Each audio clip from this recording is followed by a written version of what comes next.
and without fear. We can repeat our triumphs of 1918 if we maintain our united front.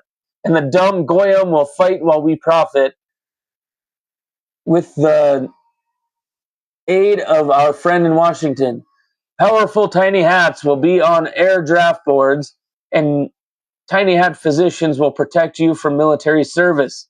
Arrangements are already made to exempt you in case religious exemption cannot be prepared in time. You are warned to renounce, abjure, repudiate, and deny any of this information if questioned by Gentiles, even under oath, as outlined in the Talmud, and justified for the preservation of our race. The Central Committee of the Anti-Defamation League, ADL. The ADL in World War II. This is what they were telling them. Oh my God. Judeo-Christian values, huh? Where are they at?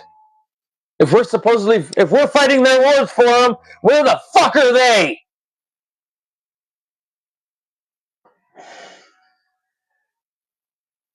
So you make the two people that, yes, I have an issue with Muslims as well. The jihad thing is really fucked up because it's coming. It's coming. They will declare jihad in the major cities and start the war that's needed to bring the digital ID. More troops in the streets, more bloodshed from two sides that believe that Jesus will return to dispose of the Zionist Messiah. The two people that believe that the same guy is going to come, or the same entity is going to come and take down the Antichrist, are being forced to shed blood against each other, as it has been forever, because of extremism on probably both sides. More during the Crusades, it was both sides. Now, not so much. But we're supposed to dispose of each other, while the Zionist Messiah, the one that they both are that they both believe their Messiah is going to take on the Zionist Messiah, and he will win. Jesus Christ will throw Satan into the pit. But Satan, we're doing all this for people whose Messiah is Satan. I'm sorry. The scripture makes it too obvious and too clear. Hate me all you want. I don't care. You denounce Jesus Christ. From what I can gather, unless you're extreme, whatever, the Muslims do not denounce Jesus Christ. At the very least, most of them believe he was a prophet. But tiny hats believe he's boiling in human excrement. Greatest ally, right? But I wish no harm upon you.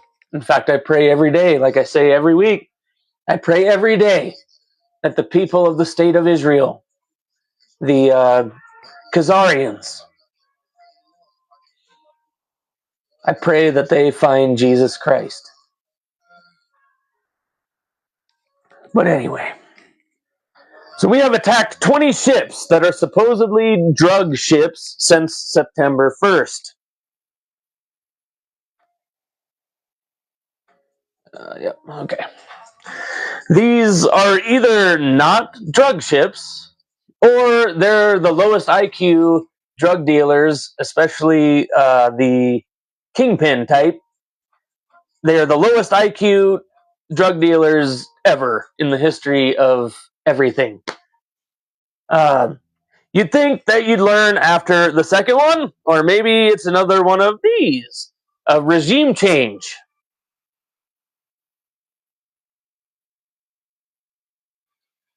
So just a little insight on this. Their goals are clear. This comes from, let's see, I want to give credit where credit's due. Uphold Reality on X. Their goals are clear.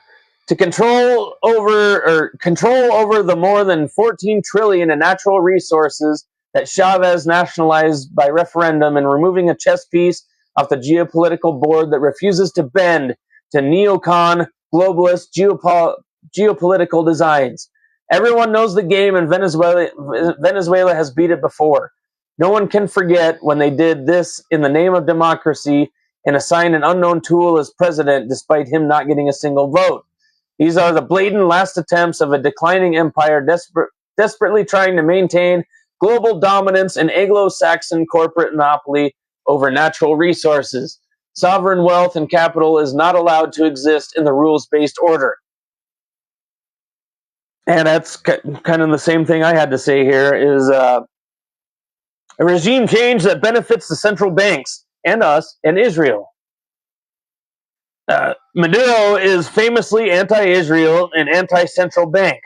Out of the, I believe, I think it's 9 countries that still exist without a central bank, Venezuela is one of them. And that's all it is. The fentanyl that they're saying these drug ships are carrying come from China and go straight to Mexico.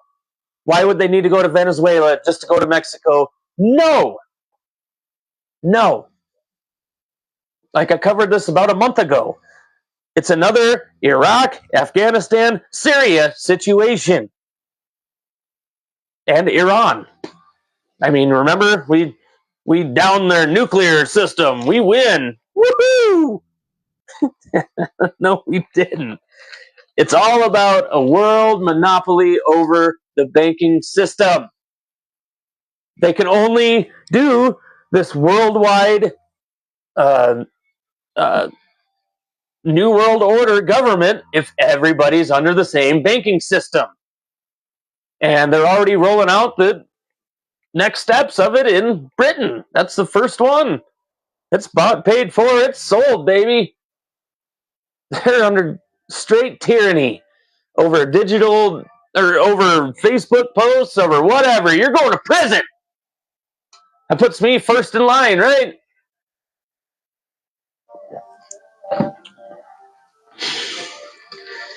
But anyway, trans news. These motherfuckers have just skyrocketed on my news feed this week. Just a quick public service announcement. Do not engage in any of the rage bait that they post, particularly on X. A wave of delusional pretenders will like it, share it, and send more weirdos your way. Good God, do not click on those profiles. Every single one of them. I mean, I did it 3 times before I learned my lesson. But first time you click it, first post is a big old poking out on something that looks like a robotic woman. Just trust me, folks. Don't do it. Please save yourself. I take the fall so that you guys don't have to. All right. But in the midst of massive numbers of trans detransitioning, they're boosting their posts and covering news feeds to attempt to reawaken the sickness and beg for empathy.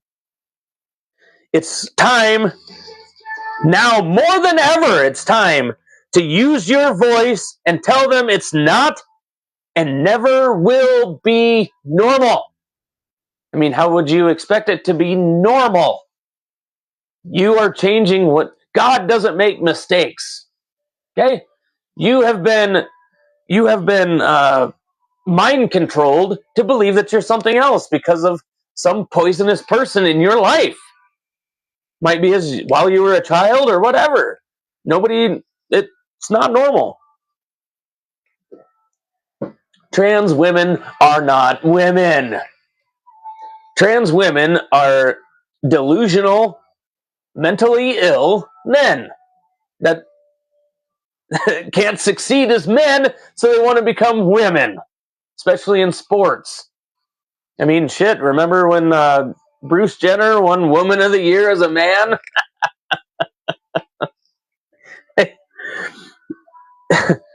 But you need to tell these people it's not and never will be normal. It is just another submission tactic to use on women. to make them more, I don't know how you can make them any more self-reliant, doing everything, when all reality you're just collecting child support and this, that. I'm getting personal here. Sorry. So anyway, here's a nice little gem. Oh, let's see here. Where are we at? Enough of those fuckers. That shows us getting closer and closer to the dystopian reality of the book Brave New World. If you haven't read it, I strongly recommend reading it and 1984, because we're living in like a, what would you call that? Like a, I don't know, like a mesh of Brave New World, 1984, and Clockwork Orange. I mean, you can throw Idiocracy in there, but that's a movie, not a book. And we're definitely living in Idiocracy.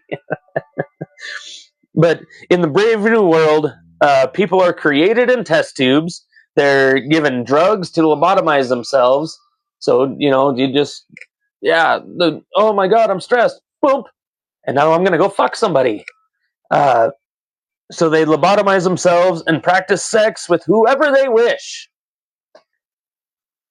But in a nutshell, every single one of those, Clockwork Orange, Brave New World, 1984, let's see, what other ones? One I'm reading right now, Darkness at Noon. They are all godless, Darwinistic books. And we're living in it. And we are getting closer and closer and closer to living in a mesh of all those stacked into one. Watch this.